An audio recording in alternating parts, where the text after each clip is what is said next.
Selon ONU Femmes, investir dans l'autonomisation économique des femmes ouvre la voie à l'égalité des sexes, l'éradication de la pauvreté et la croissance économique inclusive. C'est dans cette dynamique que s'inscrit le programme d'appui à l'entrepreneuriat féminin artisanal mis en œuvre au Bénin par l'APFE et l'ADPME. Le programme est axé autour d'un micro, petit ou moyen entrepreneuriat artisanal féminin durable, inclusif et favorable à la création d'emplois décents. Il porte sur les principaux secteurs porteurs de croissance économique urbaine et rurale que sont l'agroalimentaire, la culture, le tourisme, le numérique, l'énergie, l'eau et l'artisanat.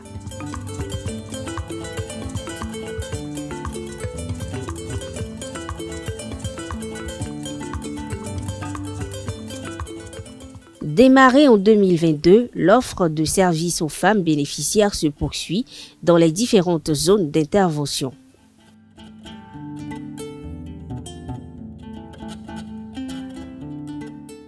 Anatitengu, c'est la phase de suivi et accompagnement des bénéficiaires à travers l'appui à la formation des entreprises, la rédaction du plan d'affaires, le respect des principes de gestion de la coopérative.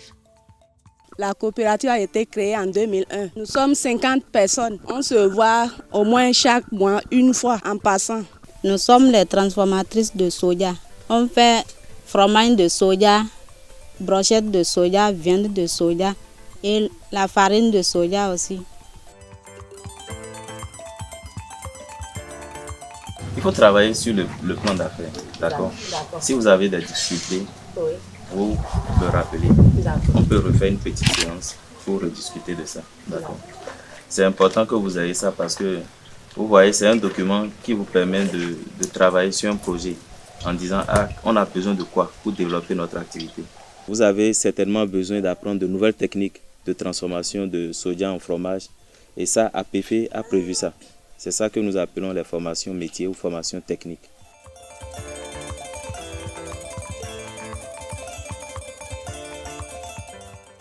Dans les communes de Materi et Tanguieta, la formation au marketing digital se poursuit à l'endroit des dernières cohortes de bénéficiaires. Il faut reconnaître que ces femmes utilisent des Android juste pour échanger entre les parents, les amis, et ça s'arrête là.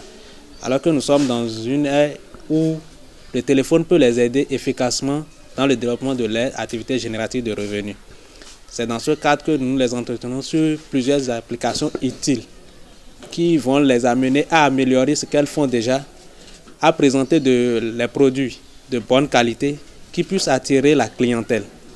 Et nous avons vu au cours de ces 3 jours comment elles peuvent utiliser le portable de façon indépendante, en allant de l'installation des applications jusqu'à leur utilisation. On les a entretenus sur comment il faut prendre des photos de bonne qualité, comment il faut les traiter avec l'application Canva par exemple, et comment il faut les publier sur les réseaux sociaux tels que WhatsApp Business et Facebook.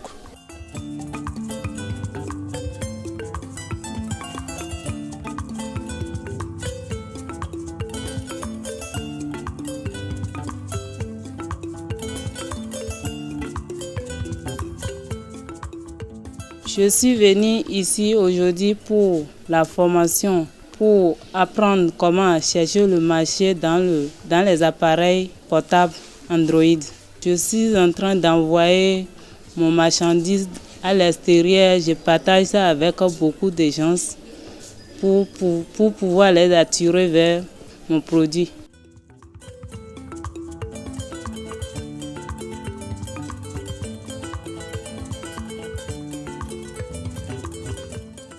Chez les bénéficiaires, c'est un sentiment de sérénité qui se dégage grâce à une meilleure maîtrise de coûts de production et de bénéfices obtenus. La formation m'a beaucoup aidé puisque avant je travaillais seulement. Je ne cherchais pas à comprendre combien je gagne ou bien combien la bénéfice de mon travail. Puisque avant je viens, je sors l'argent, je travaille quand je finis. Tout ce que je gagne, je mélange avec le capital, donc j'ai commencé. Mais aujourd'hui, avec la formation, quand je sors l'argent, je sais, je finis de travailler, je sais combien je fais sortir, combien il me reste. La coopérative Yann Nari de Tanguieta est un bel exemple de l'engagement de ces femmes.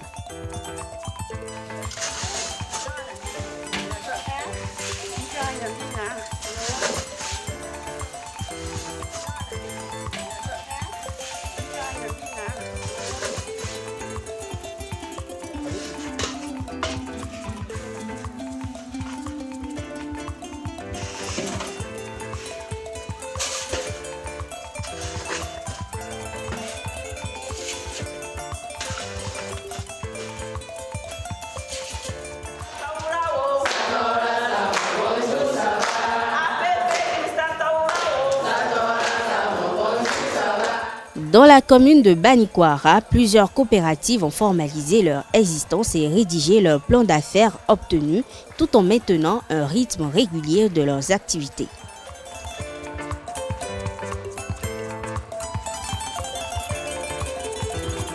Je vois de brochettes que vous avez exposées, d'accord?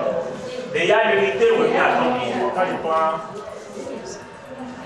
le petit voilà comme ça, l'unité revient à combien? À 200. Vous êtes sûr que les enfants peuvent acheter cette manger avec si ça 200? On a trop vendu même. Dedans. Ah bon? 200 comme ça? Oui. Vous avez pris quelle quantité de soda? Regarde nos tiers. Une mesure. Donc, il y avait quoi? Bois. Juste pour cette mesure-là, ce n'est pas trop. Le bois ne reste pas quand vous avez fini de faire tout le processus, ça reste non. Alors, le bois qui a été utilisé, est-ce que ça fait la moitié des 500, mais ça dépasse la moitié? C'est ça qu'on va voir. 200. Donc, ça veut dire qu'on ramène au lieu de 500, on ramène ça sur 200, c'est bon? Ok, quoi encore? 300. Donc ce qui reste n'atteint pas la moitié, c'est ça? D'accord. Alors si je dois résumer, d'accord, pour avoir les brochettes que nous venons de déguster, d'accord, il nous a fallu des sodas graines 600, d'accord, du bois pour 300, c'est bon, du haut moulin, on nous a pris 300, d'accord, sel pour 100 francs, ensuite charbon pour 100 francs. D'accord, on a utilisé les braises ici, plus du charbon pour pouvoir faire la brochette. Ensuite, l'assaisonnement, piment poudre, piment vert, oignon, tout ça, l'huile. L'huile. Ah, c'est pas dans le 1000 francs là. Ok, avant d'aller à la brochette. Ok, l'huile. Début, ça fait combien? 600. Super. On considère que vous avez obtenu 29 brochettes. D'accord? On va diviser le coût de production, d'accord, par le 29. Il y a un obtient combien pour la production d'une brochette? Ok. Ça fait, on a 3100 francs. 3100 francs tués par 29. 106 francs. À peu près 106 francs. Donc si on avait obtenu 30 brochettes, ça allait faire 100 francs d'unité. Oui. C'est ça? Ok. Ça allait faire. On maintient 100 francs. D'accord? Donc s'il y a la production, ça donne 100 francs, je crois que c'est normal que le prix ne soit pas vendu à 100 francs.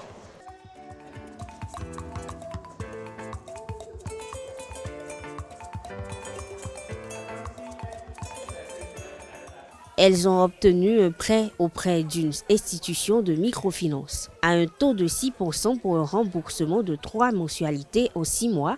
Cet apport est une véritable aubaine pour ces femmes qui l'ont investi dans l'achat des matières premières. Dans notre coopérative, nous sommes au nombre de 18. Donc, nous produisons 5 sacs par semaine. C'est ça le riz par dire? Oui, par semaine. Dans notre plan d'affaires, nous avons demandé un crédit de 600 000. Vu l'analyse de nos plans d'affaires, Agrifinance nous a fait un prêt de 300 000. Donc les 300 000, actuellement, c'est avec nous. Mais les 300 000, on a acheté, on a calculé, ça fait 18 sacs du riz parti. Donc vous avez aussi obtenu un truc de 300 000. De 300 000. Donc les 300 000 vont donner 18 sacs de riz parti. Le crédit, c'est chaque 2 mois. Donc on paye 106 100 francs. Donc on va payer ça en 2. Et même le microfinance nous a promis, comme nous sommes les producteurs, si on finit de faire les paiements, nous allons finir avant les travaux champêtres. Donc ils vont nous faire un prêt maintenant pour le champ du riz. Donc c'est comme ça, on s'est entendu. Depuis APF là, on a fait un pas parce que APF nous ont accompagnés pour faire l'immatriculation. On a pour réunir nos dossiers et nous ont donné. On a bénéficié de ça à part de APF.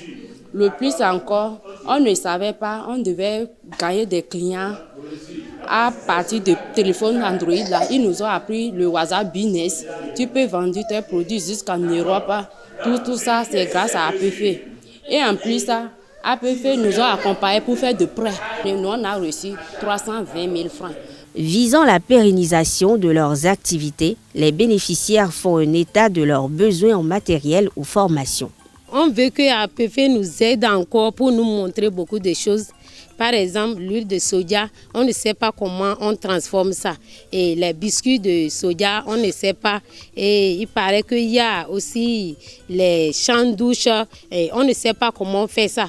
Si APF peut nous montrer comment on fait ça, ça va nous aider. APF nous aider pour pouvoir des sacs et des emballages et étiquettes. On veut qu'ils nous aident dedans. Et on veut faire une visite d'échange encore pour partir voir comment les autres font pour faire les transformations. Les machines à pierre qu'on utilise, je sais pas ça. La machine à soupilage, la broderie aussi, les clients nous amènent les trucs à broderie. On sait chez les autres, je vais utiliser là-bas. Sur le site, il y a un peu de choses. En créant leurs propres entreprises, ces femmes ont la possibilité d'accéder à des revenus, des ressources et des opportunités économiques, ce qui améliore leurs conditions de vie, renforce leur indépendance et leur statut dans la société.